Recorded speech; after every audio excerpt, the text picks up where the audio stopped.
يا طه، كنت طالبا بكلية الدراسات الإسلامية بالأزهر الشريف، وتعلمت فيها كيف يكون البر بأمك، لكنك اقترفت شيئا إذا جرم عظيم اهتزت له السماوات السبع والأراضين،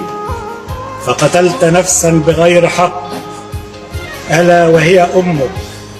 الحافظة لكتاب الله، المحفظة للقرآن، البالغة من العمر 55 عاما. قتلت من حملتك في بطنها وهنا على وهن،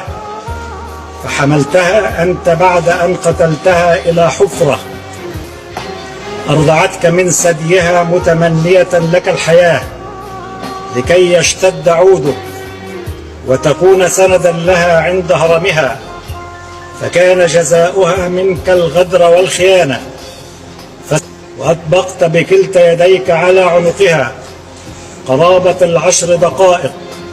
قاصدا إزهاق روحها، ولم ترحم توسلاتها إليك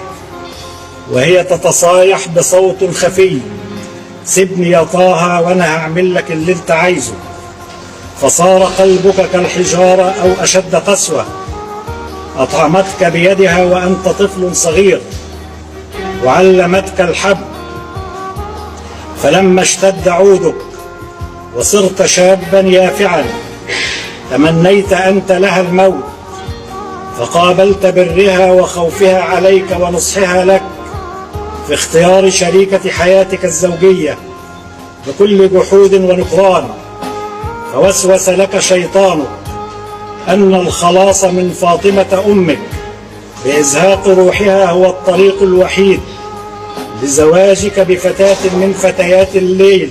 بل كنت أشد من شيطانك حيلة ودهاء. فبعد قتلك لوالدتك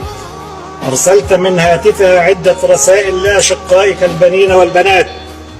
وكأنها هي المرسلة، منبئا إياهم بأنها ستمكث بعضا من الوقت لدى شقيقتها فلا تبحثوا عني، ثم أخفيت ذلك الجوال بشقة أحد أصدقائك لدرء التهمة عنك، ظنا منك أن عدالة الأرض قد تغيب، متناسيا أن عدالة السماء لا تغيب، وأن الله مطلع على ما تخفيه الأنفس في الصدور. فانكشف سترك وحان وقت القصاص العادل منك دون رأفة أو رحمة من المحكمة، فلم ترحم أنت من كانت بطنها لك وعاء، وثديها لك سقاء، وحجرها لك فرشا وغطاء، فلا تسأل المحكمة الرأفة، فلست أهلا لها حتى تكون عبرة لكل من تسول له نفسه قتل أمه أو أبيه. لذلك وبعد مطالعة الأوراق وسماع مرافعة النيابة العامة، حكمت المحكمة حضوريا وبإجماع آراء أعضائها بمعاقبة طه سيد حسن سيد معاذ المليجي بالإعدام شنقا عما أسند إليه، وألزمته بالمصاريف الجنائية.